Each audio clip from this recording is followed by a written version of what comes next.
सर्वेभ्यः अस्माकं समासवर्गे भवतां सर्वेषां स्वागतम्। अस्माकं विषयः अस्ति नै प्रभृतयः इत्यत्र गतिसमासस्य विषयः जायमानः अस्ति। गतिश्च इति सूत्रेण तु प्रादीनां क्रियायोगे गतिसंज्ञा भवति, अन्येषां शब्दानामपि गतिसंज्ञा भवति भिन्नैः सूत्रैः। तत्र एकं सूत्रम् अस्माभिः दृष्टम्, ऊर्यादि च्वीदाचश्च इति। ऊर्यादिगणे ये शब्दाः सन्ति च्विप्रत्यान्तशब्दस्य अपि गतिसंज्ञा भवति, डाच् प्रत्यान्तशब्दस्य अपि गतिसंज्ञा भवति। तर्हि च्विप्रत्ययः केन सूत्रेण विधीयते इति चेत् अभूततद्भावे कृभ्वस्तियोगे सम्पद्यकर्तरि च्विः इति सूत्रेण च्विः प्रत्ययः विधीयते। यत्र यः कर्ता अस्ति, यः तत्र सम्पद्यकर्ता वर्तते, तर्हि तस्मिन् अभूत तद्भावः गम्यते। यादृशभावः पूर्वं नासीत्, इदानीं तादृशभावः गम्यते चेत् तदानीं तत्र विकारवाची शब्दात् ची प्रत्ययः विधीयते कृभ्वस्ति योगे इति सूत्रार्थः। तर्हि तत्र सम्पद्यकर्ता अपेक्षितः, न तु अधिकरणम् अथवा अन्यकारकं। तदर्थम् अदेव गृहे देवगृहे सम्पद्यते इत्यत्र तत्र देवगृहं तु कर्ता नास्ति। तत्र देवगृहे देवगृहत्वं कथं प्राप्तम् इति चेत् तत्र मूर्तिः वर्तते, मूर्तेः आराधनया तत्र गृहे देवत्वम् इति प्राप्यते इति कृत्वा तत्र कर्ता तु मूर्तिः वर्तते। परन्तु अभूततद्भावः तु गम्यते देवगृहे, परन्तु देवगृहं कर्ता नास्ति इति कृत्वा तत्र च्विप्रत्ययः न विधीयते इति उक्तम्। तर्हि अत्र च्विप्रत्ययस्य विधानार्थम् अत्र प्रकृतिः विवक्षिता। प्रकृतौ अभूततद्भावः यदा गम्यते तदानीमेव च्विप्रत्ययः भवति। यथा तत्र अशुक्लं शुक्लं कृत्वा इति शुक्लीकृत्य इति अस्ति। तत्र अत्र प्रक्रिया अन्ततो गत्वा किञ्चित् पठितं गतवर्गे, तर्हि पुनः एकवारं प्रक्रियां पश्यामः। सरला भगिनी पठति वा? अशुक्लं शुक्लं कृत्वा इत्यतः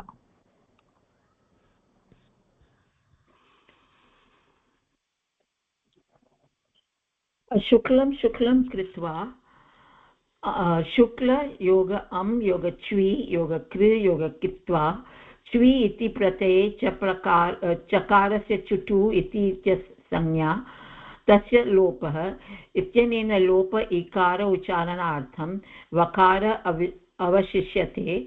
वेदपृक्तस्य इत्यनेन अपृक्त वकारस्य लोपः भवति।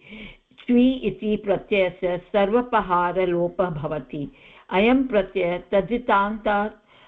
तद्धितान्तत्वात् च्व्यन्तस्य कृत्तद्धितसमासाश्च इति सूत्रेण प्रातिपदिकसंज्ञा ज्ञायते।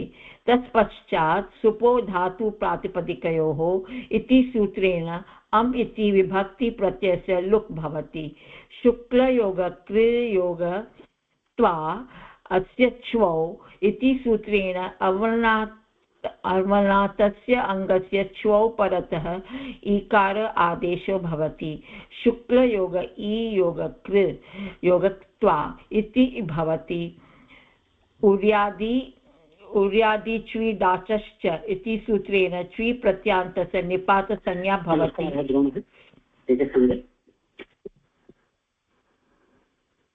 हरि ओम्। तत्पश्चात् स्वरादि निपातव्यम् इत्यनेन। हरि ओम्, श्रूयते वा? नमस्ते नमस्ते नमस्ते विद्याशङ्कर भगिनी, किं जातं जानामि। किम् अत्र मया किमपि न अस्तु, वदतु, तत्र न जाने।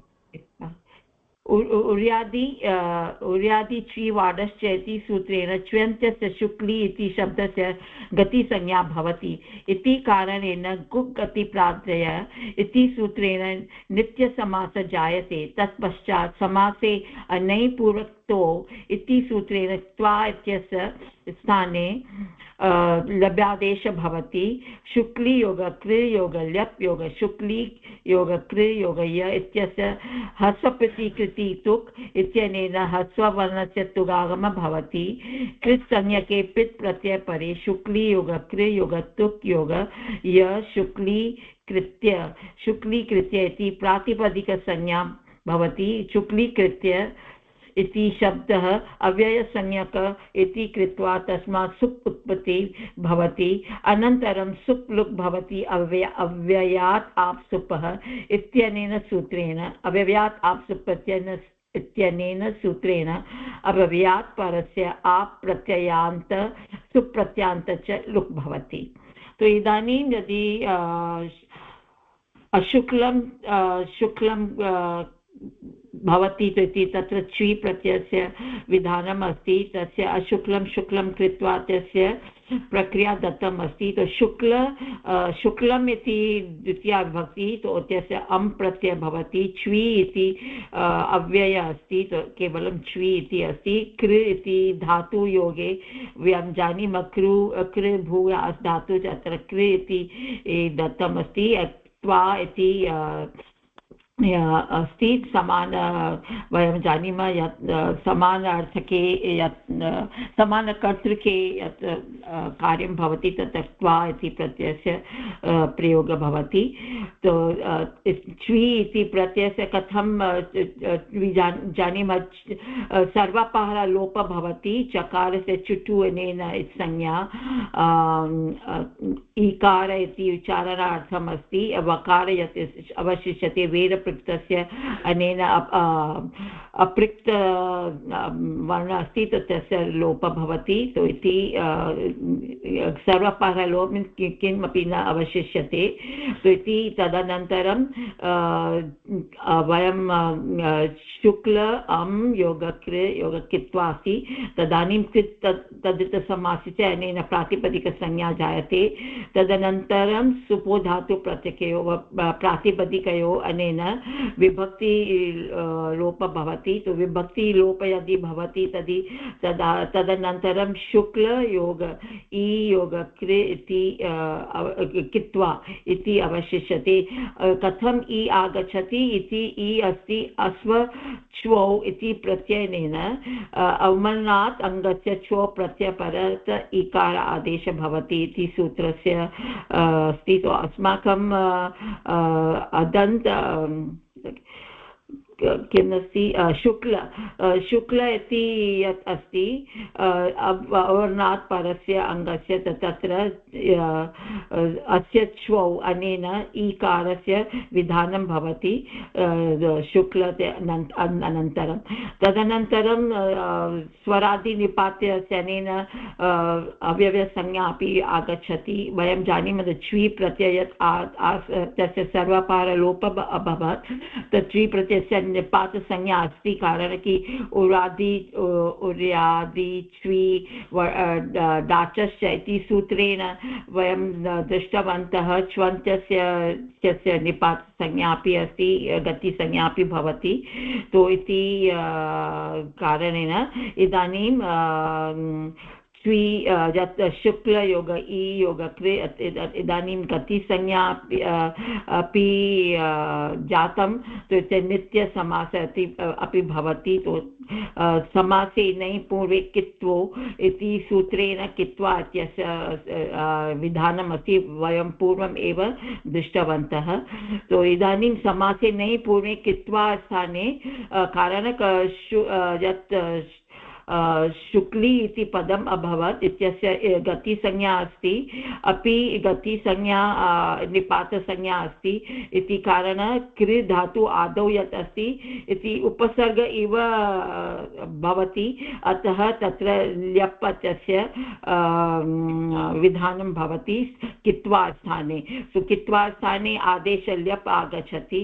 तस्य ल्यप् अपि वयं जानीमः पकारस्य संज्ञा लकारस्य हल्यन्तमनेन लकारस्य लशकु तद्वृत्ते अनेन संज्ञा भवति य अवशिष्यते तो इदानीं शुक्लीकृ योगय अस्ति शुक्लीकृ तदनन्तरम् अन्यं सूत्रम् आगच्छति ह्रस्वस्य पिति कृति तुक् तो इदानीं यत् ल्यप् अस्ति तत् पित् अस्ति पित् संज्ञा अभवत् तो पित् अस्ति अपि कृति यत् कृ धातु अस्ति तस्य कृ इति ऋकार इति ह्रस्व ऋकार अस्ति तो इति तस्य आदौ अस्ति सो कृति तुक् आगम भवति तुक् आगम यत् अस्ति तत् आद्यन्तो टकुतौ अनेन धातौ अनन्तरम् आगच्छति सो शुक्लीकृ योगतुक् योगय्य तो इदानीं शुक्लीकृत्य इति भवति शुक्लीकृत्य इति संज्ञा अव्ययसंज्ञा अपि अस्ति सुप्ति करणेन वयं यदि कुर्मः तत् अव्ययात् आप्सुप तस्य लुक् भवति तो इति शुक्लीकृत्य इति यत् पदम् अस्ति इति समस्तपदमस्ति समस्तपदं यद् अस्ति तस्य स्वी प्रत्ययविधानेन अभवत् अपि कृत्य अस्ति ल्यप् प्रत्ययस्य विधानेन तकारस्य इति असस इति किति पिति कृति तुक् अनेन अभवत् आहत्य त्रीणि सूत्राणि मुख्य आसन् आमां समीचीनं भगिनि सम्यक् अस्ति तर्हि अत्र नूतनसूत्रम् इत्युक्ते च्वी प्रत्ययम् आधारीकृत्य नूतनं सूत्रम् इत्युक्ते अस्य च्वौ इत्येव एकमेव सूत्रं ह्रस्वस्य पिति कृति तुक् इति बहुत्र भवति यत्र कृत् प्रत्ययः वर्तते पित् अपि वर्तते तदानीं तत्र ह्रस्वस्वरस्य तुक् आगमः भवति पिति कृति किमपि पृष्टं वा अहं शुक्लीकृत्य इति गतिसमासः वदामः साधु आमां गतिसमासः एव शुक्लीकृत्य इति गतिसमासः गतिप्राधान्येन गतिसमासः भवति गतिप्राधान्येन गतिसमासः एव शुक्लीकृत्य इति अपि च तत्र कृत्य इति तु ल्यबन्तशब्दाः तु अव्ययपदानि शुक्ली इति पदमपि अव्ययमस्ति स्वरादिनिपातम् अव्ययम् इत्यनेन ऊर्यादि च्वीदाचश्च इत्यत्र इति निपात अधिकारे वर्तते अतः ऊर्यादिगणे शब्दाः च्व्यन्ताः निपातसंज्ञकाः इति कृत्वा स्वरादिनिपातम् अव्ययम् इत्यनेन अव्ययसंज्ञा अस्ति अतः शुक्ली इत्यपि अव्ययं कृत्य इत्यपि अव्ययं सम्पूर्णं शुक्लीकृत्य इत्यपि अव्ययपदम् अतः तस्मात् सुबुत्पत्तिः भवति चेत् सुपः लोपः अव्ययात् आप् सुपः इत्यनेन सुपः लोपः अतः शुक्लीकृत्य इत्येव रूपं सर्वासु विभक्तिषु अस्तु तर्हि इदानीम् अत्र मुख्यतया च्वी प्रत्ययस्य विषये तत्र वस्तुतः सूत्रत्रयं वर्तते सूत्रद्वयं च्वी प्रत्ययस्य विषये कार्यं भवति प्रथमतया अस्य च्वौ इति सूत्रं तद् शोभा भगिनी पठति वा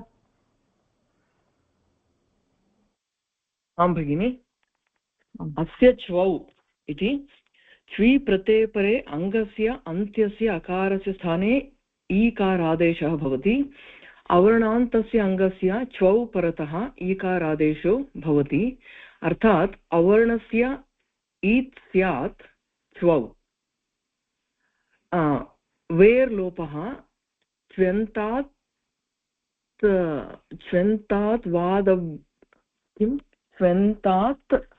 वाद् अव्ययम् अव्ययत्वं च्यन्तत्वात् अव्ययत्वम् ओ तत्र च्व्यन्ता इति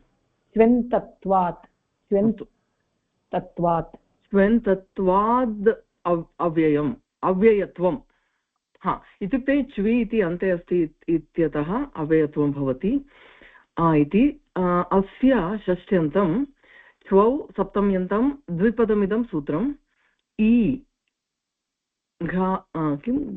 घ्राद्मोः इत्यस्मात् इ इत्यस्य अनुवृत्तिः अङ्गस्य इत्यस्य अधिकारः अलोन्त्यस्य इत्यस्य अन्तादेशः भवति अनुवृत्तिसहितसूत्रम् अङ्गस्य अस्य ईत् च्वौ अस्तु तत्र अस्य च्वौ इति सूत्रम् आगतं पूर्वस्मिन् परिच्छेदे यत्र शुक्लयोगः क्रूयोगः त्वा इति भवति तत्र अस्य च्वौ इति सूत्रेण अवर्णान्तस्य अङ्गस्य च्वौ परतः ईकारादेशो भवति शुक्ल ई अङ्गस्य ईकारादेशः शुक्ल ई कृ आम् अस्तु आदेशः अङ्गस्य अन्तिमवर्णस्य स्थाने इकारादेशः अन्तिमवर्णस्य स्थाने इकारादेशः इत्युक्ते तत्र शुक्ला इत्यस्य अन्तिमवर्णस्य अस्तु अकारस्य ईकारः अभवत् तत्र शुक्लयोगः क्रूयोगः त्वा शुक्ल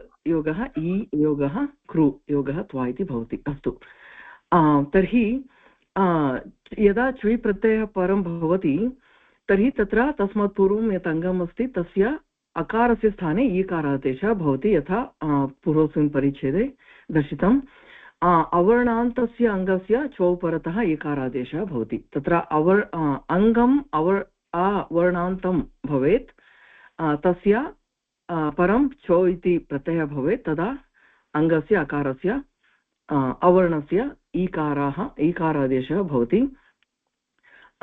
इत्युक्ते तत्र अवर्णस्य ईत् स्यात् च्वौ इति अर्थः भवति तर्हि वेः लोपः च्वन्तत्वादव्ययत्वम् इति तत्र वेः लोपः इति अस्तु तत्र अर्थः कः भवति भगिनी वेः लोपः तदनन्तरं च्वन्तत्वात् अव्ययत्वम् इति च्वी इति अन्ते अस्ति वेः लोपः इत्युक्ते तत्र च्वी इत्यत्र वकारस्य लोपः वेरपृक्तस्य इत्यनेन वेः लोपः च्वेन्तत्वात् अव्ययत्वं च्वेन्तानाम् अव्ययत्वं भवति खलु यतोहि अभूत तद् न ऊर्यादि च्वी दाचश्च इत्यनेन दाच् प्रत्ययः अस्ति चेत् निपातसंज्ञकः निपातसंज्ञकः चेत् स्वरादिनिपातम् अव्ययम् इत्यनेन अव्ययत्वम् अव्यसने भवति हा तत्र वेर्लोपः इति न अवगतम् इदानीम् अवगतम् अस्तु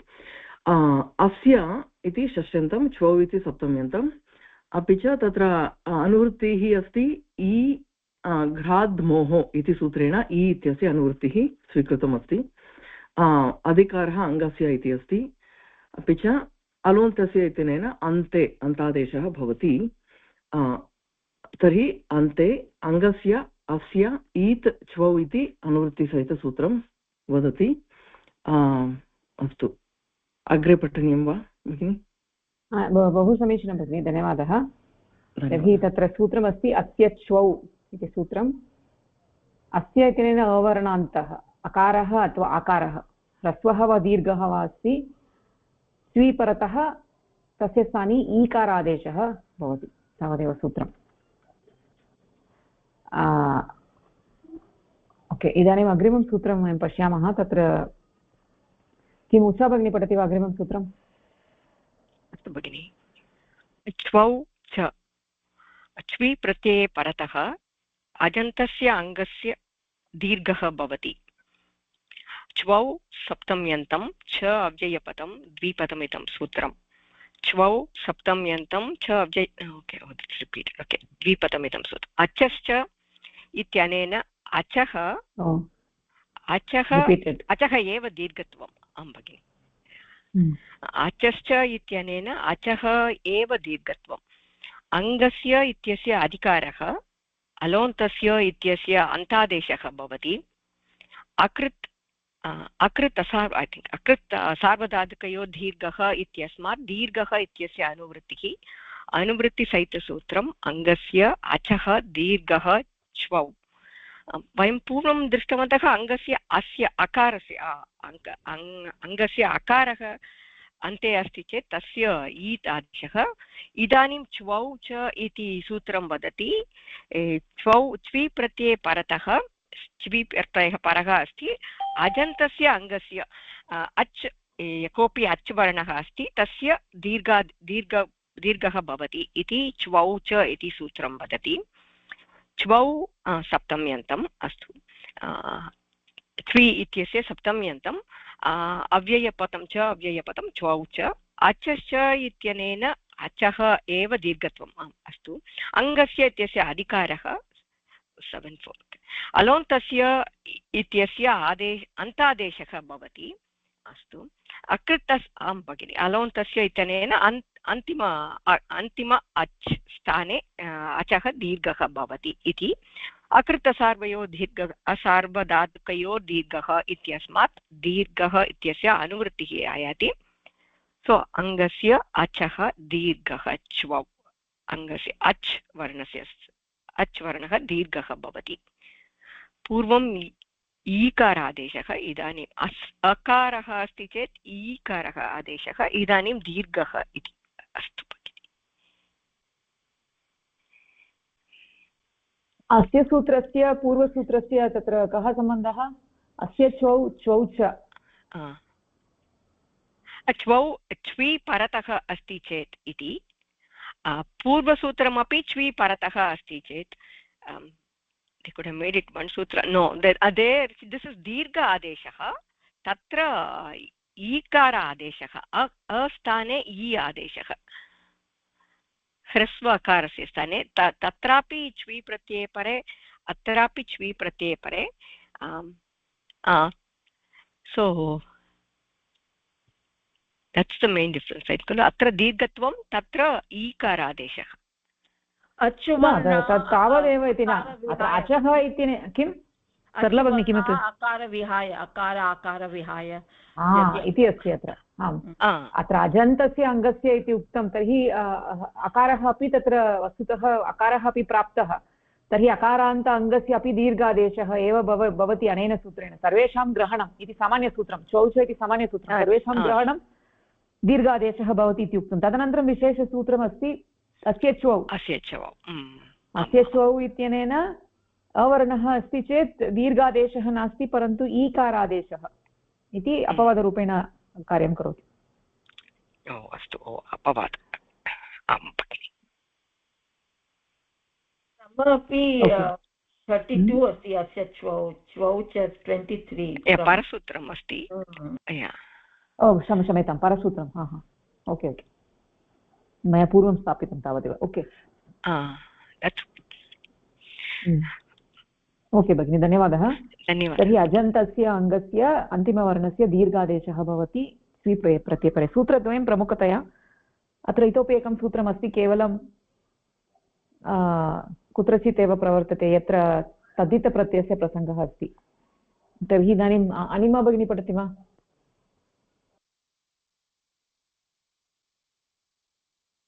भगिनि च्व्योश्च हलः परस्य अपत्ययकारस्य लोपः स्यात् के च्वौ च परतः क्य च्वी इत्येतयोश्च परतः अपत्यस्य यकारस्य हलः उत्तरस्य लोपो भवति क्यश्च च्विश्च तयोः इतरेतर योगद्वन्द्वः क्वच्वी तयोः क्यच्व्योः सप्तम्यन्तं च अव्ययम् अङ्गस्य इत्यस्य अधिकारः अपत्यस्य च तद्धिते नाति इत्यस्मात् अपत्यस्य इत्यस्य अनुवृत्तिः हलस्तद्धितस्य इत्यस्मात् सूत्रात् हलः इत्यस्य अनुवृत्तिः सूर्यतिष्यागत्यमस्यानां य उपधायाः इत्यस्मात् यः इत्यस्य अनुवृत्तिः ढेलोपो अगस्त्य मत्स्य अस्तु अगस्त्यमत्स्यानां सूर्यतिष्य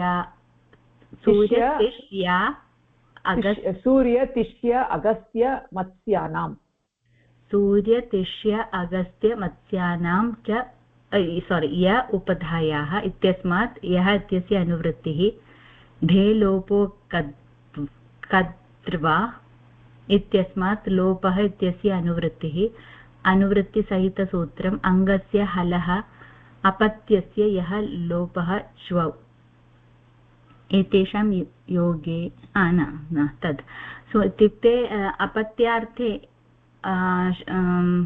अस्ति शब्दः अस्ति चेत् तत्र यकारः वर्तते चेत् तस्य लोपः भवति इति अन्ते उदाहरणं दत्तमस्ति अगार्ग्यः गार्ग्यः सम्पद्यमानः भवति गार्गी भवति इति तत्र गार्गी गर्गमुनेः अपत्यार्थे अस्ति गार्गी इति शब्दः अतः अपत्यार्थे अस्ति तस्य गार्ग्य इति शब्दः अस्ति अतः यकारस्य लोपः भवति गार्गी भवति इति भवति तत्र गार्ग इति भवति यकारस्य लोपः भवति चेत् गार्ग इति भवति तदनन्तरम् अस्य चो इत्यनेन दीर्घ इकारादेशः गार्गी आमाम् सत्यम् ईकारस्य अपि आगमनः समीचीनं सूत्रं त्यच्व्ययोश्च तत्र द्वयम् अस्ति किल भगिनी क्या अपि च च्वि क्यच्वि क्य इति भिन्न अन्यत्र अत्र च्वि इति प्रत्ययः विषयः अस्ति च्वि इति प्रत्ययः अपत्यार्थे च्वि अपत्यार्थे यथा तत्र गार्ग्यः इति अपत्यार्थे वर्तते तर्हि तत्र हलः उत्तरस्य इति कथमस्ति तत्र प्रतिपादयतु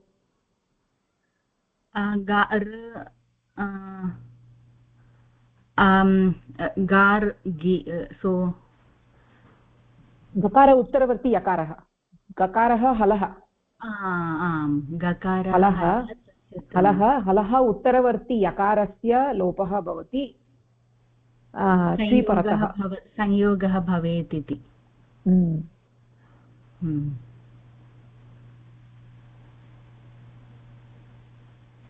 ओके इति त्रीणि सूत्राणि अत्र इतोपि सूत्राणि सन्ति परन्तु त्रीणि प्रमुखतया वयं स्मरामः चेत् वस्तुतः सूत्रद्वयं प्रमुखतया स्मरामः चेत् बहुत्र कार्यं लभ्यते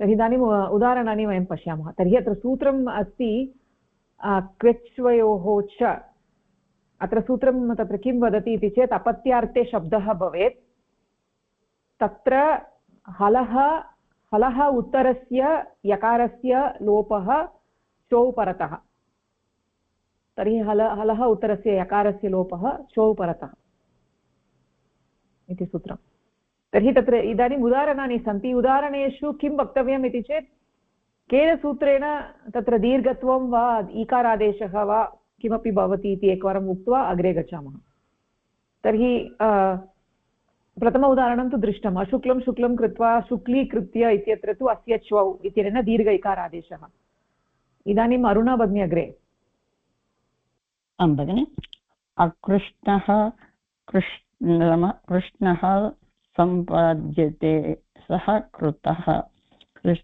कृष्णीकृतः अत्रापि दीर्घमस्ति कृष्णीकृतः इति अतः अस्य चौ इति सूत्रेण दीर्घः अस्ति इति न वक्तव्यम् अत्र दीर्घ ईकारादेशः अस्ति दीर्घ सूत्रमस्ति अस्य च्वौ इति सूत्रेण दीर्घ ईकारः भवति समीचीनम् अग्रिम उदाहरणम्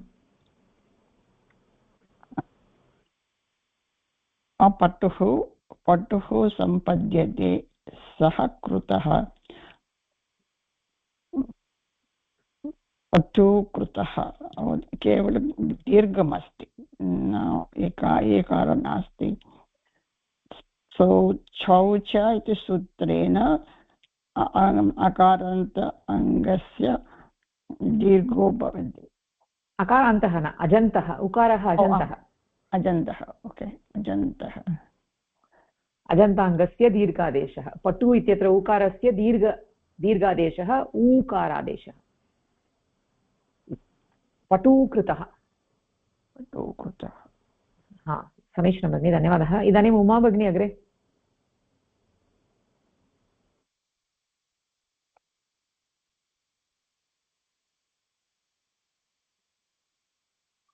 अस्ति वा भगिनी उमा भगिनी? श्रूयते। स्क्रीन् ऊर्ध्वं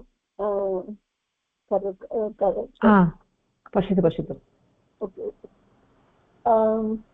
असुखी सुखी सम्पद्यते सः कृतः सुखी कृतः। अत्र असुखी सुखी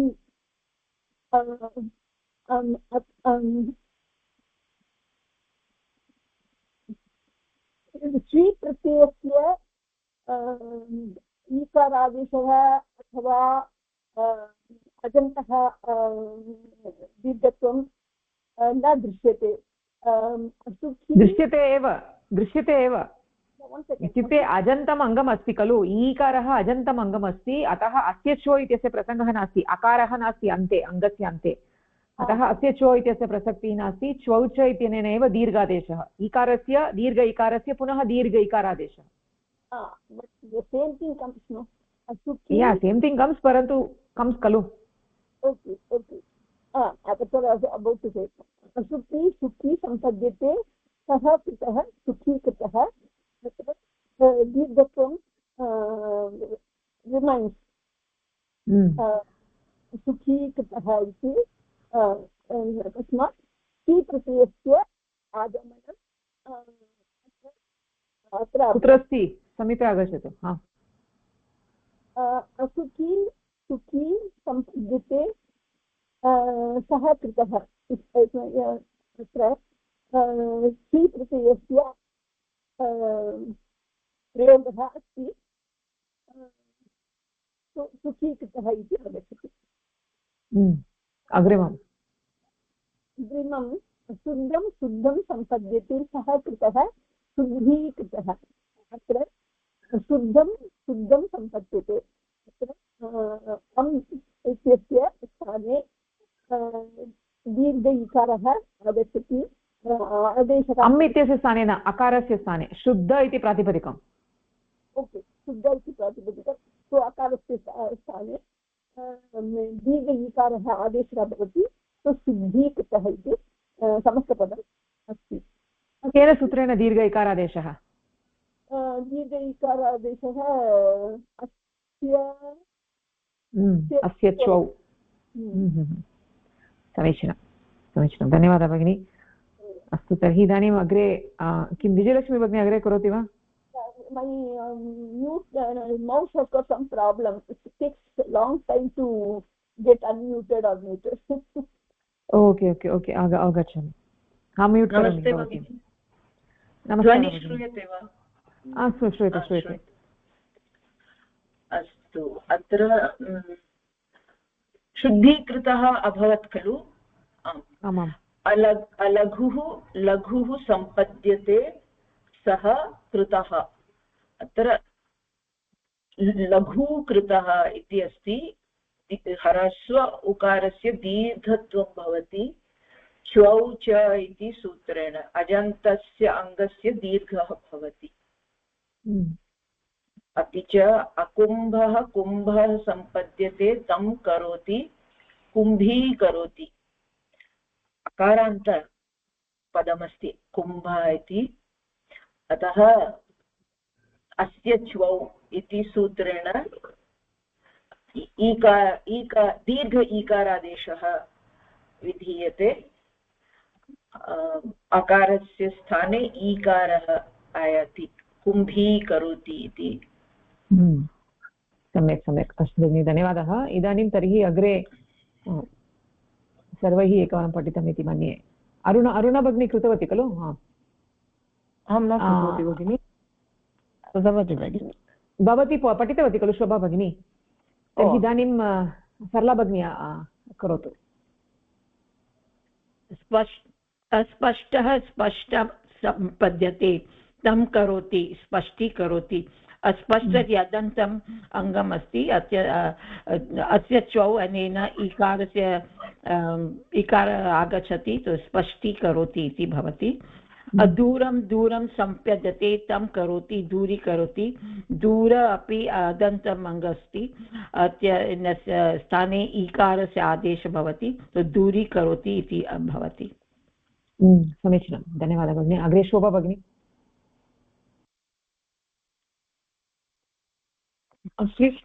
कृष्णः सम्पद्यते तं करोति कृष्णीकरोति। तत्र कृष्णः इति अकारान्त अङ्गं, तर्हि तत्र अस्य च्वौ इत्यनेन दीर्घ ईकारादेशः भवति, कृष्णीकरोति इति भवति। अखट्वा खट्वा सम्पद्यते तां करोति खट्वीकरोति। तत्र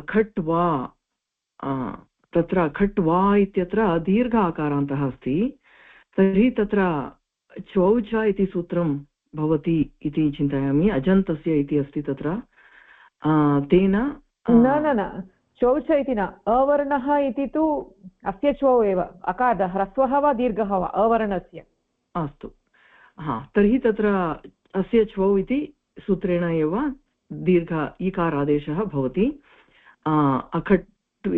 खट्वी करोति इति भवति। अस्तु, च्वौच इत्यनेन भवति चेत् कट्वा करोति इति भवेत् खलु? सत्यं सत्यम्, आम्, समीचीनम्। तर्हि अग्रे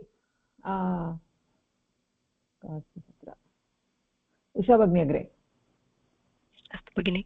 अब्रह्म ब्रह्म भवति, ब्रह्मी भवति, ब्रह्म अकारान्ताङ्गं। सो अस्य च्वौ इत्यनेन दीर्घत्वं ईकारादेशः ब्रह्मी भवति। वस्तुतः ब्रह्मन् इति तत्र नकारान्तशब्दः अस्ति खलु, तत्र नकारस्य लोपः भवति, न लोपः प्रातिपदिकान्तस्य। ब्रह्म ब्रह्म भवति। सो अस्य च्वौ इत्यनेन ईकारादेशः अस्थाने। अशुचिः शुचिः भवति, शुचिः भवति इति अस्ति। शुचिः ह्रस्व इकारान्ताङ्गं, शुचि दीर्घ, च्वौच इति सूत्रेण दीर्घत्वं प्राप्नोति, शुचिः भवति। अग्रिममपि अपटुः पटुः। धन्यवादः भगिनि। इदानीम् अरुणा भगिनी करोतु। भगिनि, अपटुः पटुः भवति, पटु भवति।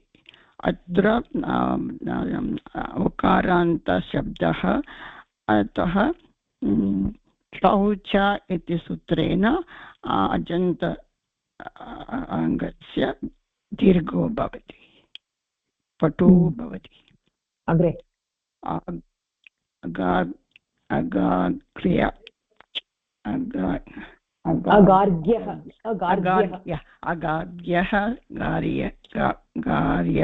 अगार्ग्यः क्षम्यतां मुद्रणदोषः, गार्ग्यः सम्पद्यमानः भवति, गार्गी भवति। गार्ग्य इति शब्दे अकारान्तशब्दः अस्ति, अतः स्वीप्रत्यये परे अस्य च्वौ इति सूत्रेण दीर्घ एकारः आदेशः भवति, गार्गी भवति।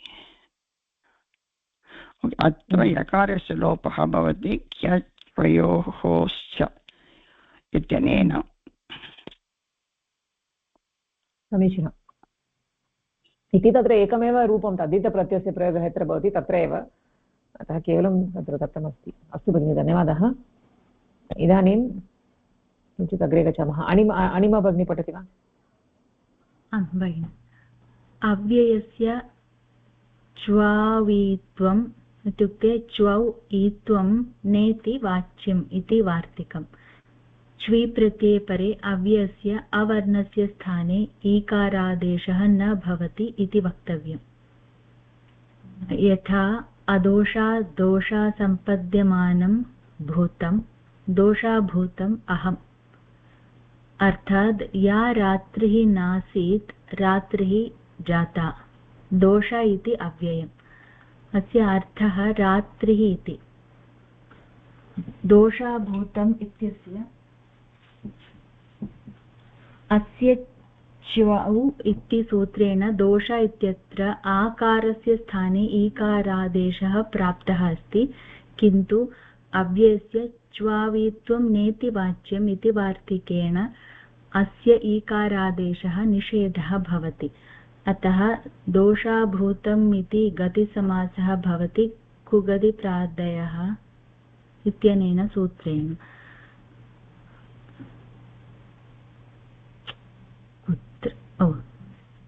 आम् अस्तु। तत्र दोष इति शब्दः अव्ययम् अस्ति, तस्य अर्थः रात्रिः। यतोहि तत् अव्ययम् अस्ति, तस्य ईत्वं न भवति। अवर्णः अस्ति दोष इति अन्ते, अतः सामान्यतया सूत्रेण तस्य ईकारः भवेत्, दोषीभूतम् इति भवेत्। परन्तु यतः वार्तिकम् अस्ति अव्ययस्य ईत्वं न वाच्यम् इति, तदर्थं तस्य दीर्घादेशः एव भवति, सूत्रेण दोषाभूतम् इति भवति। दीर्घादेशः एव भवति इति न, दीर्घादेशः एव भवति इति न, ईत्वं न भवति इति तथैव तिष्ठति। ओ अस्तु, तस्यापि न भवति। अत्र स्वौच इति प्राप्तम् अस्ति, स्वौच इत्यनेन दीर्घादेशः प्राप्तः अस्ति, तस्य अपवादः अस्य च्वौ इत्यनेन दीर्घ इकारादेशः प्राप्तः अस्ति, परन्तु अव्ययत्वं वर्तते इति कृत्वा तत्र आदेशः न भवति। अतः यदि तत्र दोष इति ह्रस्वकारः अस्ति चेत् दोष इति एव भवति, इदानीं दीर्घाकारः अस्ति इति कृत्वा दोष इति एव भवति। तस्य अर्थः कः? दोष इत्युक्ते रात्रिः, रात्रिभूतम् अहम् इति। किं? दोषाभूतम् अहम् इति अस्ति वाक्यं। रात्रि अहं, पूर्वं रात्रिः नासीत्, इदानीं रात्रिभूतं कश्चन। किञ्चित् काव्यात्मकम् अस्ति इति चिन्तयामि। दोषाभूतम् अहम् इति काव्यात्मकम्। दोष इत्यस्य अर्थः ब्लेम् अपि भवति, दोषः, तत्तु दोषः, अत्र दोषा। अस्तु, दोषः अव्ययं नास्ति, एतदेव अव्ययं भवति, दोषः एव अव्ययम्। अदोषः दोषः जातः, अदोषः दोषः भवति इति वदामः चेत् तत्र तु दोषी भवति इति भवेत् खलु। अत्र तु दोषा इति अव्ययम् इति कृत्वा, अव्ययमस्ति इति कृत्वा एतादृशकार्यं न भवति। अस्तु भगिनि, धन्यवादः। तर्हि अव्ययस्य श्वौ ईत्वं नेति वाच्यम् इत्युक्ते न भवति इति वक्तव्यम्। अव्ययत्वम् अस्ति चेत् अस्य श्वौ च इत्यनयोः कार्यं न दृश्यते। ओके, तर्हि इदानीम् अग्रे गच्छामः। किं विजयलक्ष्मी भगिनी अग्रे पठति वा?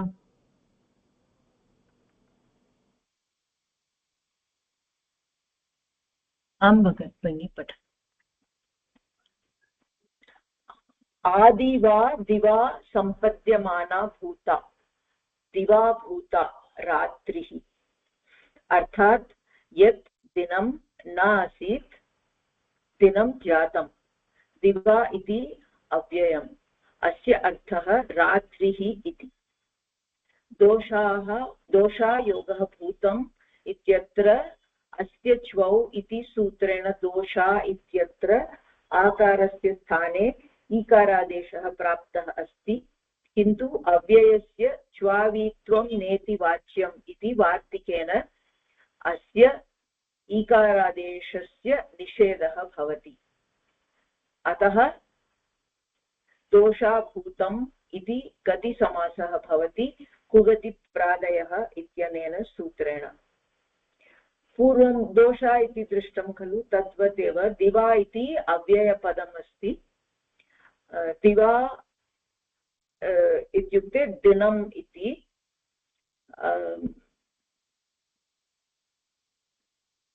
अतः अधिवा दिवा सम्पद्यमाना भूता, दिवा भूता इत्युक्ते दिनम् आसीत् इदानीं दिनं जातम् इत्यर्थे रात्रिः इति अर्थः सम्पद्यते अत्र दोषा भूतम् इत्यत्र अस्य च्वौ इति सूत्रेण दोषा न दिवा भूतं भूता इति दिवा भूता इति भवति स्म परन्तु अस्य च्वौ इति सूत्रेण परन्तु ईकारादेशः प्राप्नोति परन्तु अव्ययं दिवा अव्ययम् अस्ति इति कृत्वा अव्ययस्य च्वावीत्वं नेति वाच्यम् इति वार्तिकेन अस्य ईकारादेशस्य निषेधः भवति अतः दिवा भूता इति एव तिष्ठति न तु दिवीभूता इति किमपि न भवति दिवा भूतम् इति गतिसमासः भवति सारी दिवा भूता इति भवति वा भूतं भवति वा भगिनी दिवा भूता इति भवेत् अहम् इदानीं परिष्करोमि तत्र केवलं कापि पेस्ट् कृतं मया इदानीं क्षम्यतां तत्र दिवा भूता दिवा इति अव्ययम् अस्ति चेत् किमर्थं भूता इति दिवा इति अव्ययम् अस्ति तर्हि कः प्रश्नः किमर्थं भूता इति वा यतोहि भूता इति अस्ति खलु तत्र अदिवा दिवा सम्पद्यमाना भूता भूता इति तत्र तप्रत्ययान्तशब्दः भूता रात्रिः दिवा इति स्त्रीलिङ्गे अस्ति वा दिवा इति स्त्रीलिङ्ग अव्ययं स्त्रीलिङ्ग अव्ययम् एवमपि भवति वा अव्ययस्य लिङ्ग इत्युक्ते लिङ्ग सामान्यतः अव्ययस्य लिङ्गं नास्ति परन्तु आकारान्तशब्दः अस्ति अत्र दोषा इत्यपि आकारान्तशब्दः परन्तु तत्र दोषाभूतम् इति अस्ति अत्र सम्यक् प्रश्नः समीचीनः अस्ति दिवा भूता भगिनी रात्रि इत्यस्य विशेषणं न भवति वा दिवा रात्रि इत्यस्य विशेषणमेव अस्ति तत्कारणेन आमां भगिनी यदा वयं विमाने प्रवासं कुर्मः अमेरिकादेशत भारतदेशत इति प्रयोगं कर्तुं शक्नुमः वा भारतदेशात् रात्रौ वयं विमाने उपविशामः यदा वयम् अमेरिकादेशे आगच्छामः तत्र दिवाभूता रात्रि इति वक्तुं शक्नुमः वक्तुम् अवश्यं शक्नुमः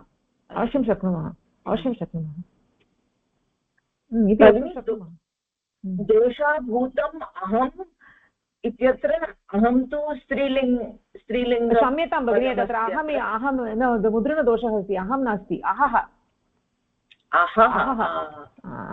क्षम्यतां तदेव पश्यन्ति किमर्थम् अहम् अस्ति अहः इत्युक्ते दिनं यद् दिनम् आसीत् इदानीं रात्र्यावस्थां प्राप्तम् डिप्रेशन् अस्ति चेत् अहं वक्तुं शक्नोमि वा किं डिप्रेशन् किं वक्तुमिच्छति वदतु इदानीं सर्वं सम्यक् आसीत् ऐ मीन् ह्यः पर्यन्तं सर्वं सम्यक् आसीत् इदानीं बहु कष्टम् अभवत् अतः एवं वक्तुं शक्नुमः कथं वदति च्वी प्रत्ययं प्रयुज्य तत्र दोषा भूता अहम् इति न दोष इति तु तादृशम् अर्थः नास्ति खलु दोष इति रात्रि अभवत् इति काव्यात्मकम् इति चिन्तयामि काव्यात्मकं वक्तुमिच्छति चेत् वदतु नास्ति चिन्ता तदेव वक्तुं शक्नोति नास्ति चिन्ता अहः इति खलु दोषा भूता अहन् शब्दः नपुंसकलिङ्गशब्दः तत्तु अवगच्छामि अहं भगिनी काव्यात्मकम् इति कस्य विषये वदति मम विषये एव मम कार्यं सर्वम् इदानीम् अधो गतम् इति बोधयितुं तत्र दोषः भूता अहम् इदानीं मम कृते सर्वम् असमीचीनमेव भवति इति। न, अत्र तु दोषः इत्यस्य दोषः इति अर्थः नास्ति खलु। दोषः इत्युक्ते रात्रिः वदतु। सर्वं बेड् इति सर्वं रात्रि इत्युक्ते अन्धकारः, मम जीवने अन्धकारः अभवत् इति तस्मिन् अर्थे वक्तुं शक्यते। दण्डदीपः किं करोतु, नुदतु, रात्रि अपगच्छति, रात्रि न अपगच्छति परन्तु प्रकाशः भवति भवत्याः जीवने। न केवलम् एतादृशमपि भवितुम् अर्हति वा इति सा पृच्छति स्म। अवगच्छामि। अस्तु अस्तु, अग्रिमं दस्वान् वार्तिकं किम् उमा भगिनी पठति वा?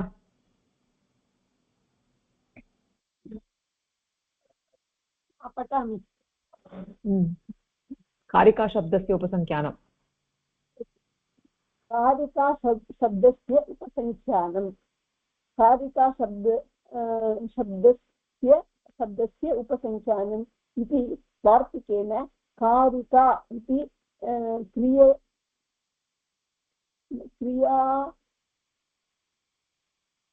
न दृश्यते। क्रियावाची शब्दस्य गतिसंज्ञा भवति। स्वल्पम् अक्षरं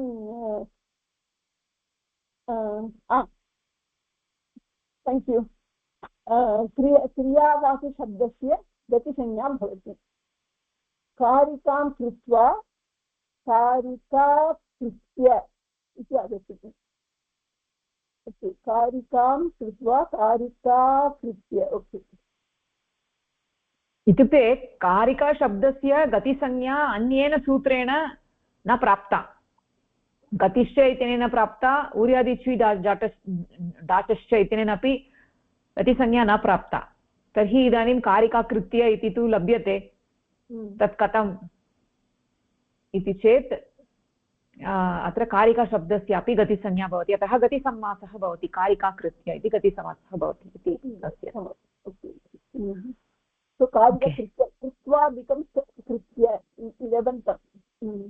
लेबन्तं भवति। यथा पूर्वं प्रक्रिया अशुक्लं शुक्लं भवति इति शुक्ली भवति इति यथा आसीत्, अथवा शुक्लीकृत्य इति यथा आसीत्, तथैव अत्र अशुक्लं शुक्लं कृत्वा अशुक्लीकृत्य इति यथा आसीत् तथैव अत्र कारिकां कृत्वा इत्युक्ते अकारिका कारिकां कृत्वा इति लिखामः चेत् पर्याप्तं, समीचीनं भवति। अकारिका अकारिका अकारिकां कारिकां कृत्वा। किन्तु कारिका इति दीर्घ इकारस्य पदं भवति, न तु ह्रस्व। तकार कथम् आगच्छति? कारिका कारिका कृत्वा तु कारिका इति प्रातिपदिकं भवति, दीर्घ दीर्घ आकारान्तपदमस्ति। तो ह्रस्वस्य प्रतिकृति तु यदि कृत्वा तत्तु कृत्य इति शब्दस्य ह्रस्वस्य प्रतिकृति तु भवति, न तु कारिका शब्दस्य। कृत्य कृ धातुतः यप् प्रत्ययः यदा भवति।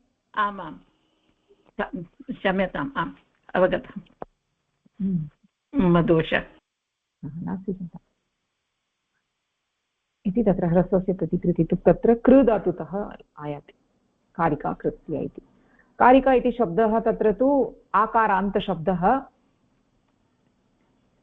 तर्हि इदानीम् अत्र प्रश्नः भवितुम् अर्हति, इत्युक्ते कारिका इति आकारान्तशब्दः अस्ति, तर्हि किमर्थं दीर्घ इकारादेशः नास्ति इति प्रश्नः भवितुम् अर्हति खलु। कारिका कारिकी इति किमर्थं न स्यात्?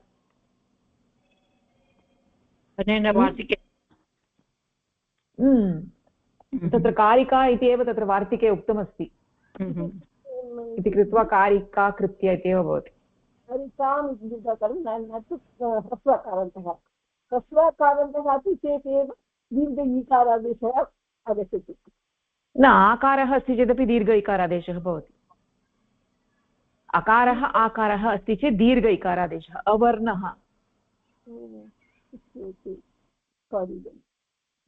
नास्ति चिन्ता।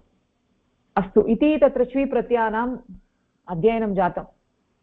कोऽपि प्रश्नः अस्ति वा, अवगतं वा?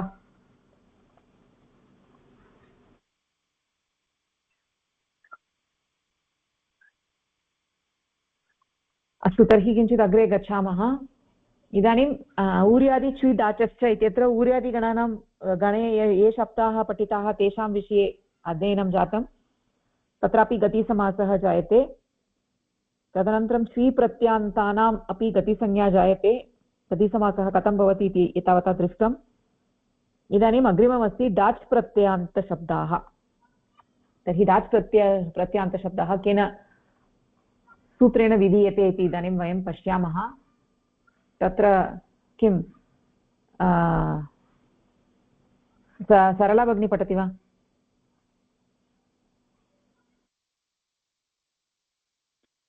अव्यक्त अनुकरण द्रव्य दिव्य वा द्रव्य अस्ति? द्रव्य अव्यक्तानुकरणात् द्वयज्वराद् वरार्धात् अनितौ डाच्। अस्तु, अव्यक्त अनुकरणात्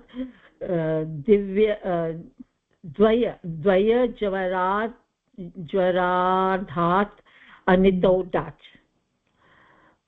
तो इति सूत्रं लोके बहवः ध्वनयः सन्ति ये वर्णे स्पष्टतया व्यक्तीकर्तुं न शक्यन्ते, यथा द्वारात् अडनध्वनि।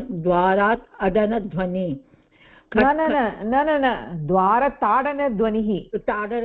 द्वारताडनध्वनि, क्षम्यतां। यथा द्वारताडनध्वनि खट् खट् इत्यनेन घटिकायाः निनादः, टिक् टिक् इत्यनेन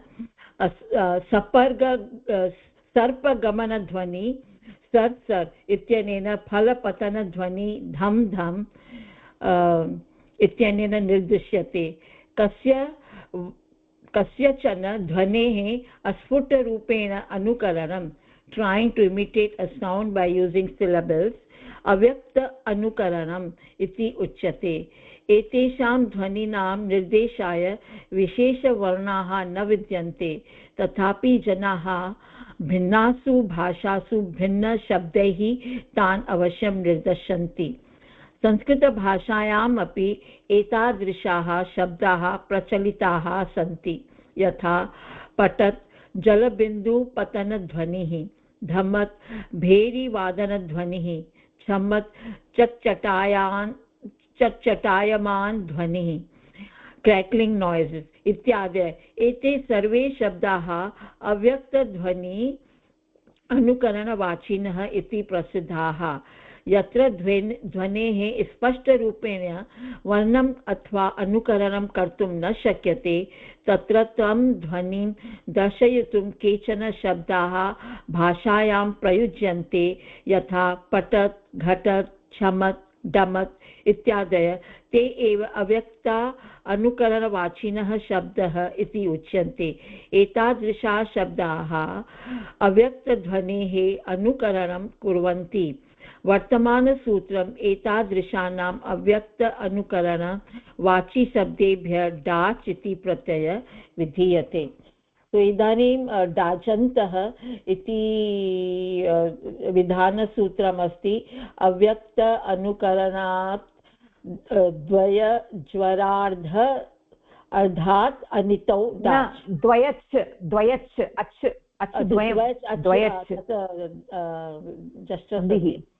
अव्यक्त अनुकरणात् द्वयच् अवरार्धात् अनितौ डाच्। तो वयं लोके बहवः ध्वन्यः सन्ति, तेषां यद् ध्वनिः अस्ति तस्य स्पष्टी न भवति मनसि किम् अस्ति, तो तस्य तस्य वयं वक्तुं न शक्नुमः किम् अस्ति तद्ध्वनि। तो तस्य स्पष्टीकरणार्थं दत्तमस्ति। तो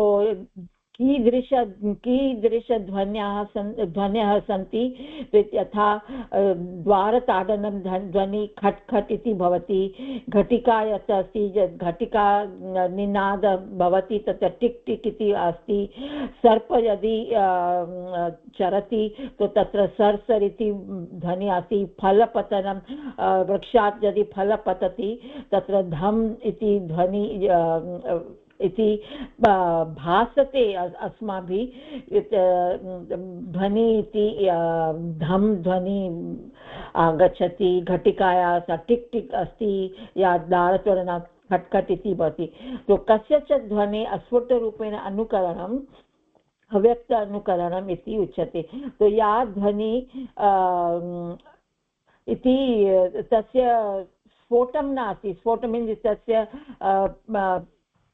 समीचीनतायाः तस्य वयं न वक्तुं शक्नुमः तो तस्य अनुकरणं यत् भवति अव्यक्तीकरणम् अव्यक्त अनुकरणम् इति उच्यते तो यत् ध्वनि स्पष्टं नास्ति तस्य कथं अव्यक्तीकरणं भवेत् इत्यस्य अव्यक्त अनुकरणम् इति पदं दत्तमस्ति यत् सूत्रे दत्तमस्ति न अव्यक्तीकरणम् इति मा वदतु अत्र यद् अव्यक्तम् अस्ति तस्य अनुकरणं यद् स्पष्टतया नास्ति तस्य अनुकरणम् अस्तु अव्यक्तस्य इति समासः अव्यक्तस्य अनुकरणम् अव्यक्तस्य अनुकरणं सो यद् ध्वनि स्पष्टं नास्ति अव्यक्तम् अस्ति तस्य व्यक्तं कथं तस्य अनुकरणं तस्य इमिटेशन् इति करणम् इति भवति so trying to imitate a sound okay syllable iti so etesham dhvaninam nirdeshaaya vishesha varnaah na vidyante tathapi janabhinasu bhashasu bhinnai shabdai tan avishyam nirdashanti so ye dhvanaya yatha vayam uktavantah daratvadanam ghatikaya ninadam sarpagamanam iti tat ye dhvani asti tesham vishesha padam naasti tesham spashtam करणार्थं तो अतः तस्य अनुकरणं कथं भवेत् इति संस्कृतभाषायाम् अपि एते शब्दाः सन्ति येषाम् अनुकरणम् अस्ति तत्र दत्तम् अस्ति अत्र यथा पतत् जलबिन्दुपतनं ध्वनि पतत् इति यत् अस्ति जलबिन्दु पतति उपरात् उपरि जलबिन्दु अधोगं पतति तत्र पतत् इति शब्द वक्तव्यं धमत् भेरीवादनं यदा वादनं करोति लैक् तबला ति ड्रम्स् धमत् इति शब्द भवति छमत् चटचटाया ध्वनि इति क्रैक्लिंग छमत् यति यथा पायल घुंगरू भाजनम् इति छमत् भवति पेपर् इति पत्रं द्वयम् अस्ति तयोः मध्ये यदि सङ्घर्षः भवति तत्र चट्चटायां ध्वनि इति अत्र छमत् दत्तमस्ति परं छमत् इति भगिनी पायल इत्यस्य अपि छमत् भवति छं छं बाजे पायलिया इति वयं वदामः आमां तत्तु छं अस्ति अत्र छमत् अस्तु एते सर्वे शब्दाः अव्यक्तध्वन्य अनुकरणवाचिन इति प्रसिद्धाः तो ये शब्दाः यथा पतत् धमत् छमत् ये शब्दाः सन्ति तेषां वयम् अनुकरणध्वनिवाची शब्द इति वदामः यद् ध्वनेः स्पष्टरूपेण वर्णम् अथवा अनुकरणं कर्तुं न शक्यते तत्र तं ध्वनि दर्शयितुं केचन शब्दाः भाषायां प्रयुज्यन्ते पतत् घटत् छमत् जमत् इत्यादयः तो इदानीम् आहत्य इति अस्ति ये ध्वन्य तेषां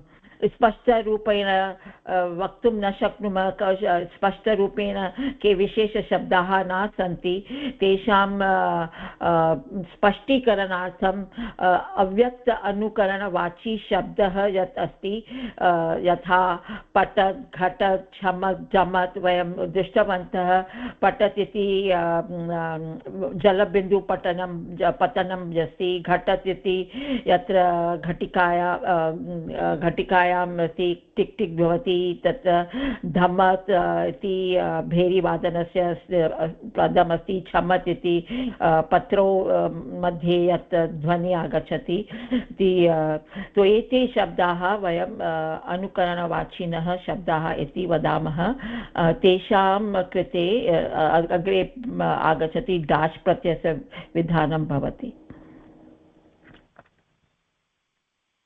आं समीचीनं भगिनि इत्युक्ते यदि एतादृश बहवः शब्दाः सन्ति ये अव्यक्त अनुकरणवाची शब्दाः इत्युक्ते अव्यक्तस्य अनुकरणं क्रियते यैः वर्णैः तादृशशब्दाः तादृशशब्दात् डाच् प्रत्ययः विधीयते यथा पठत् इति शब्दः तस्मात् डाच् प्रत्ययः विधीयते इति सरलमेव सूत्रं तत्र सूत्रार्थः कः इति एकवारं शोभा भगिनी वदति वा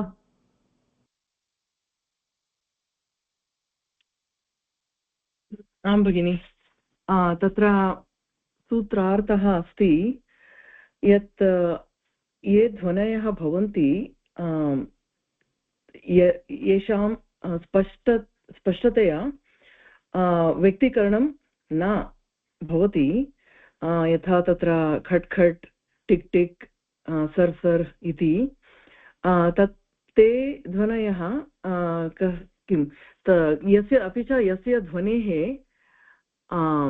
अनुकरणं कर्तुं न शक्नुमः एतेषां ध्वनीनां तत्र स्पष्टतया निर्देशः भवेत् इति उद्देशेन तत्र डाच् इति प्रत्ययः विधीयते अपि च तत्र तेन पठत् पठत् धमत् धमत् चमत् छमत् छमत् इति रूपाणि सिद्ध्यन्ति अपि च एते शब्दाः अव्यक्त अतः अव्यक्त ध्वन्यनुकरणवाचिनः इति उच्यन्ते यत् अव्यक्त ध्वनिः आसीत् तस्य किं व्यक्तत्वम् इति वक्तुं शक्नुमः वा व्यक्तीकरणं भवति एतेषाम् अनुकरणं एतेषां प्रयोगेन भवति अपि च इत्युक्ते तत्र भाषायां तेषां योजनम् उपयोगं कर्तुं शक्नुमः इति उद्देशेन कृतमस्ति इति सारांशः इति चिन्तयामि भगिनि तत्र समीचीनं तर्हि इदानीं कुतः डाच् प्रत्ययः भवति इति यत्र उक्तम् इदानीम् अग्रे धन्यवादः भगिनि इदानीं विजयलक्ष्मी भगिनी अग्रे वदतु कदा डाच् प्रत्ययः अग्रे भवति कदा डाच् प्रत्ययः भवति इति अग्रे दत्तमस्ति पठतु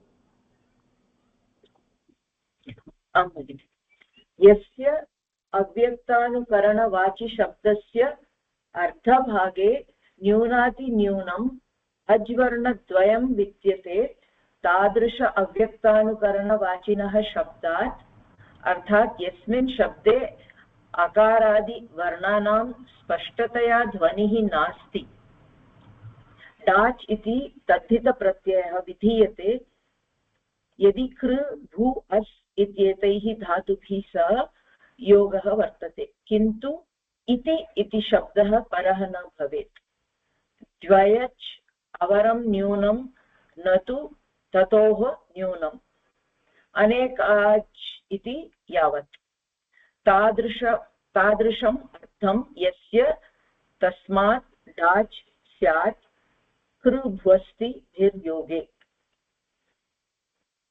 अत्र अव्यक्त अनुकरणवाची शब्दः किम् इति दृष्टवन्तः तत्र न्यूनातिन्यूनम् अज्वर्णः द्वयं भवेत् तादृश अव्यक्त अनुकरणवाची शब्दात् यत्र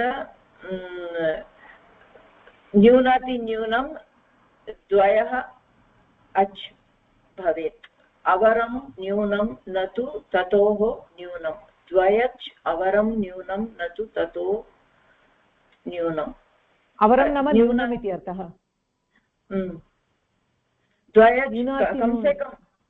कम से कम अस्तु न्यूनातिन्यूनं अच् द्वयं भवेत्, अज् द्वयं भवेत्।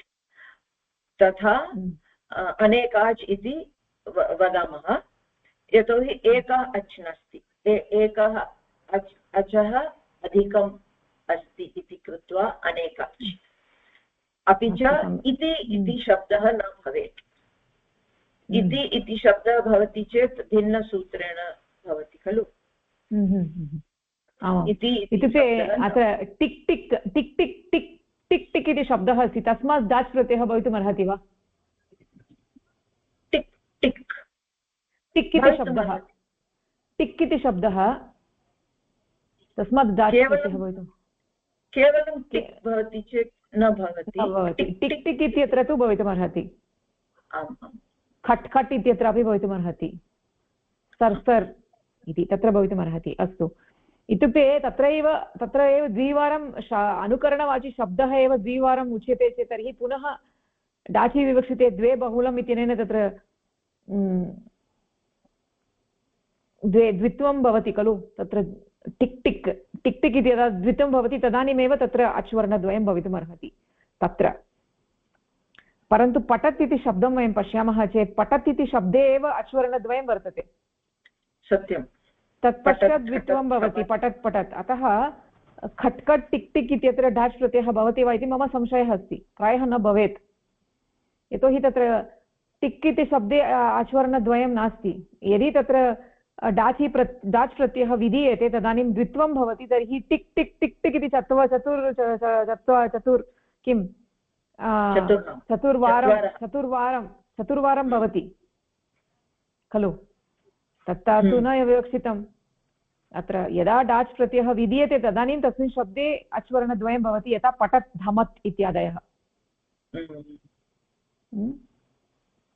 ओके, अस्तु भगिनि, धन्यवादः, समीचीनं। तर्हि इदानीम् अनिमा भगिनी अग्रे पठतु।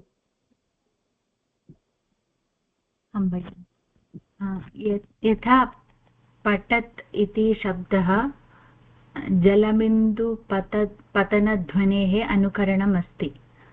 अधुना डाचि विवक्षिते द्वे बहुलम् इति वार्तिकेन द्वित्वं भवति, पठत् पठत् करोति।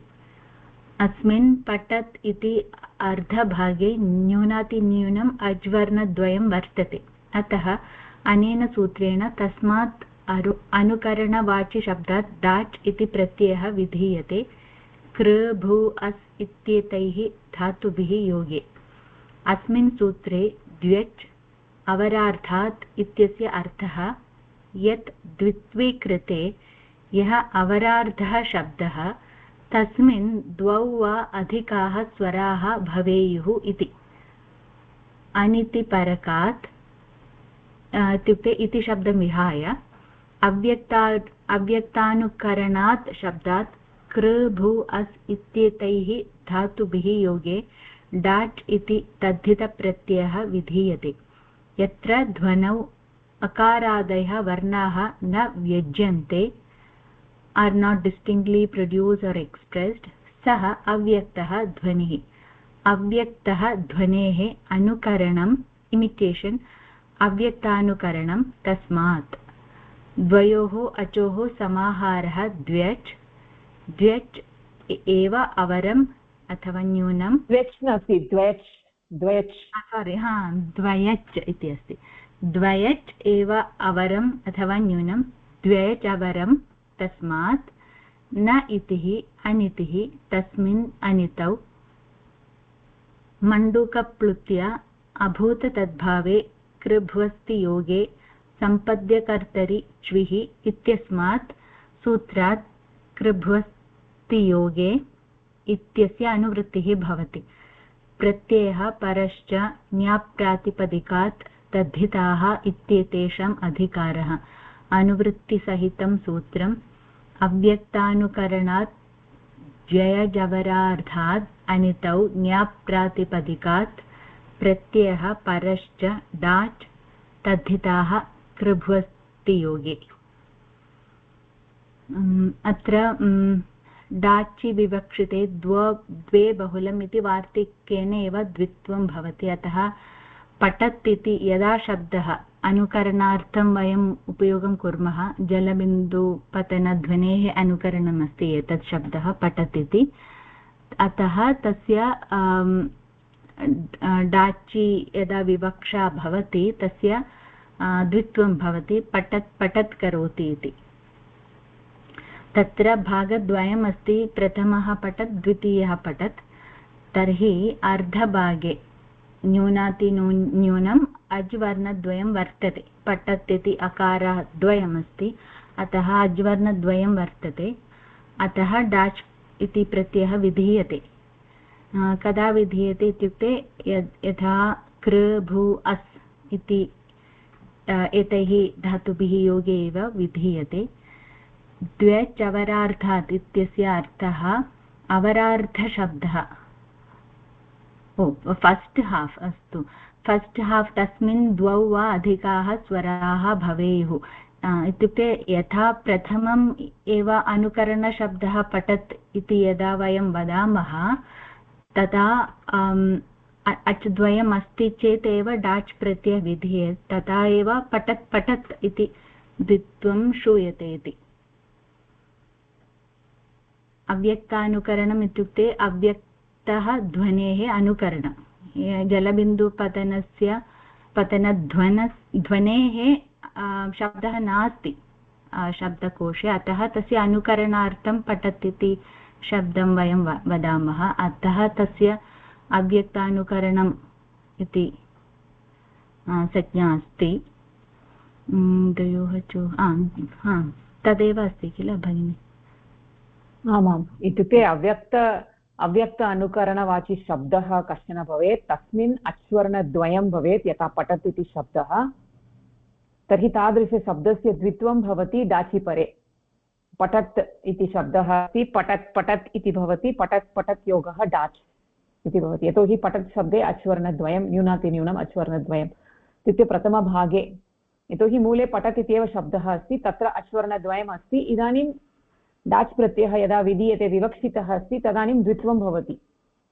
पठत् पठत् इति द्वित्वं भवति तत्पश्चात् डाच् प्रत्ययः भवति तर्हि इति शब्दः परः न भवेत् इति शब्दः भवति चेत् तत्र डाच् प्रत्ययः न विधीयते अपि च तत्र कृब्बस्ति योगः अपि भवेत् पठत् पठत् योगः डाच् योगः कृ भू अस् इति भवेत्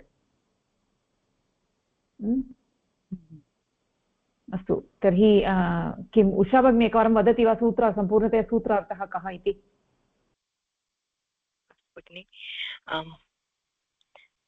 अव्यक्तानुकरणात् द्वयच् अवरार्धात् अनितौ डाच् इति अस्ति सूत्रं यत्र ध्वनेः स्पष्टतया वयं व्यक्तीकर्तुं कुर्मः तत्र अव्यक्तानुकरणम् इति वदामः अव्यक्त अनुकरणं स्पष्टतया व्यक्तीकर्तुं न शक्यते व्यक्तीकर्तुं न शक्यते व्यक्तीकर्तुं वयं प्रयत्नं कुर्मः इत्युक्ते तत्र शब्द इत्युक्ते सम्यक्तया व्यक्तीकर्तुं न शक्नुमः परन्तु वयं वर्णैः तत्र निर्देशं कुर्मः तादृशशब्दस्य निर्देशं कुर्मः अनुकरणं कुर्मः तत् अव्यक्तानुकरणशब्दः इति यत्र जलबिन्दु पठत् पट् पट् कट् कट् इति वयं वक्तुं शक्नुमः तत्र कट् कट् अव्यक्तानुकरणम् इति वदामः अव्यक्तानुकरणवाची शब्दस्य अर्धभागे अच्वर्णद्वयं भवेत् अर्धभागे इत्युक्ते द्वित्वात् पूर्वं यः शब्दः अस्ति पठत् पठत् इति द्वित्वं जातं तस्मात् पूर्वं पठत् इति शब्दः अस्ति तस्मिन् अच्वर्णद्वयं भवेत् अव्यक्तानुकरणशब्दम् अत्र अच् द्वयं भवेत् सो अच् वर्णद्वयं भवेत् अस्ति चेत् एव डाच् प्रत्ययः विधीयते अच् वर्णद्वयं न्यूनं द्वयच् भवेत् अनन्तरं कृभु अस् योगम् अपि भवेत् कृभु अस् योगम् अपि भवेत् अच्वर्णद्वयमपि भवेत् पठत् तत्र वार्तिकेन द्वित्वं भवति पठत् पठत् इत्यस्य अनन्तरं पठत् पठत् डाच् अनन्तरं कृभु अस् just one more condition I thought अनेक okay there was one more condition डाचि विवक्षिते बहुलं द्वे बहुलम् ओके द्वय तावदेव कृभु अस् इति योगः कृभु अस् इति न भवेत् अनिति अनिति इत्यपि भवेत् अनितौ वार्तिके बहुलम् इति किमर्थं भगिनि इत्युक्ते सर्वत्र भवति इति न डाचि विवक्षिते द्वे बहुलम् इति उक्तं बहुलम् इति वदति चेत् इति सर्वत्र द्वित्वं भवति इति न कुत्रचित् न अपि भवितुम् अर्हति कुत्रचित् भिन्नरीत्या अपि भवितुम् अर्हति इति अपवादाः अपि भवितुम् अर्हन्ति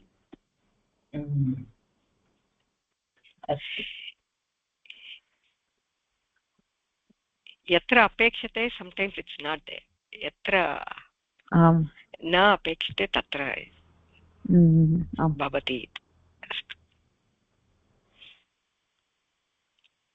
कुत्रचित् विधीयते कुत्रचित् नापि विधीयते बहुलम् इत्युक्ते बहु फ्लेक्सिबिलिटि अस्ति इत्यर्थः यथा इष्टरूपम् अस्ति तदनुगुणं वयं किमपि कर्तुं शक्नुमः इति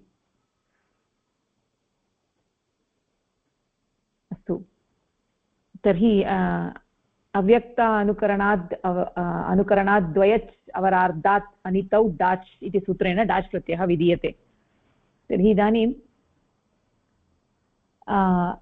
अत्रैव स्थगनं कुर्मः इति चिन्तयामि इतोपि तत्र पठनीयं भवति अत्र स्थगनं कुर्मः कोऽपि प्रश्नः अस्ति वा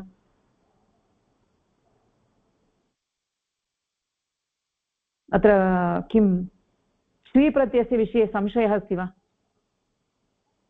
इत्युक्ते एतावता प्रादिसमासस्य विषये अध्ययनं जातं गतिसमासस्य विषये अपि बहु किमपि जातं तर्हि अहं पृच्छामि अनिमा भगिनी अन्ये ये सन्ति तत्र उदाहरणानि काव्येषु कुत्रचित् भवद्भिः दृश्यन्ते चेत् कृपया मह्यं प्रेषयन्तु अहं स्थापयामि कुत्रचित् पुनः एतत् सर्वं परिसमाप्य अभ्यासः भवति तदर्थं सहायम् अपेक्षितं कुत्रचित् उदाहरणानि सन्ति चेत् प्रेषयन्तु अहमपि पश्यामि तदानीं सम्यक्तया अभ्यासः भवति तत्र ग्रूप् एफर्ट् अपेक्षितं किं कुर्वन्ति समीचीनं सर्वदा दृश्यते एव आमामां भवती करोति इति अहं जानामि अन्ये अपि कुर्वन्ति चेत् कृपया भवद्भिः अपि कृपया प्रेषणीयम् ओके पश्यन्तु तदानीमेव तत्र यद् ज्ञानम् अर्जितं तद् दृढं भवति अस्तु अत्र स्थगनं कुर्मः तर्हि धन्यवादः नमस्कारः धन्यवादः भगिनी धन्यवादः नमस्कारः नमस्कारः